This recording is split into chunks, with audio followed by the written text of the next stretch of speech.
Hello, তুমি আমার phone কেন বারবার কেটে দিচ্ছ? দেখো, তুমি যা ভাবছো ওরকম কিছুই না। ওই দিন তার সাথে বসে আমি শুধু কথা বলছিলাম, বিশ্বাস করো। প্লিজ তুমি আমার কথাটা শোনো।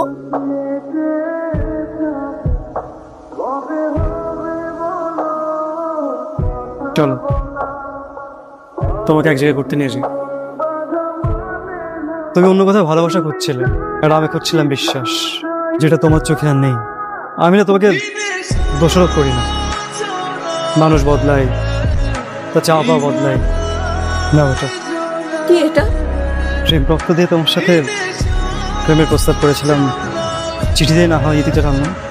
নীরব, নীরব, আমি জানি আমি ভুল করেছি, আমি এটা বুঝতে পারি এখন। আমাকে এবারের মতো মাফ করে দাও প্লিজ। জানো, বিশ্বাসটা না কাছের মতো, একবার ভেঙে গেলে জোড়া লাগানো যায় না। ভালো থেকো।